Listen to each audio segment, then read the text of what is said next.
We found a network of pedophiles among a global network of people who were selling kids back and forth to each other, trading them like candy. My name is John Paul Rice, for the people watching that may not know who I am. My friends know me. I'm an independent film producer. I've been in Hollywood for about 20 years. I started my film career in Remember the Titans.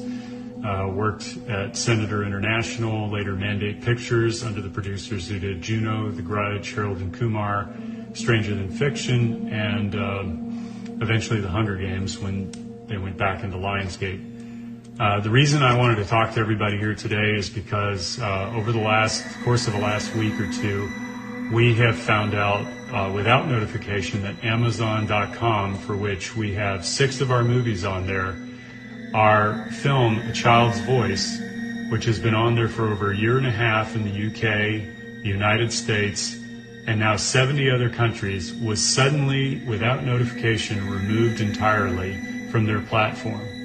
They unpublished it, and they made it not searchable in most of the sites. We've only tested a few outside of the United States, but the one in the United States, if you put in A Child's Voice in Amazon.com, you can't find it on the 1,100 pages that they'll give you back on your searches.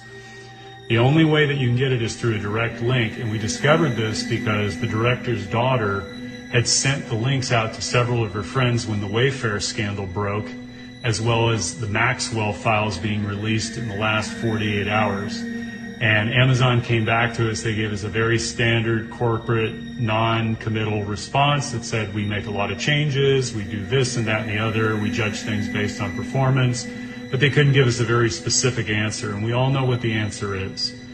What our movie did before Epstein was known about in the public, and before Maxwell was known about in the public, is we found a network of pedophiles among a global network of people who were selling kids back and forth to each other, trading them like candy. It goes right in through Hollywood. If you look at the Daily Beast article, you'll see that Jeffrey Epstein had a pipeline right into Hollywood through Harvey Weinstein. That was last year.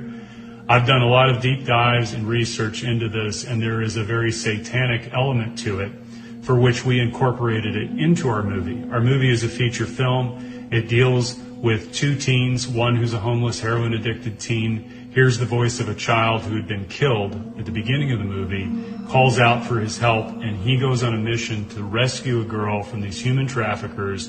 They come together, and then they stand up to this network in a spirit of love and courage for all of these children.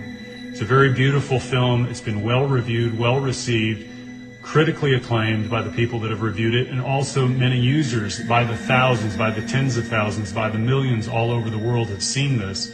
So when we had all of this come up, we went viral with it on Twitter the other day, and it exploded because we still have one platform left here in the United States, and that's Vimeo.com on demand. What I would like everybody to do is, more importantly, I don't need to get back on Amazon. I already know what they're going to do, and they've got a stack of lawyers, but we're looking for alternative platforms where we can release this movie.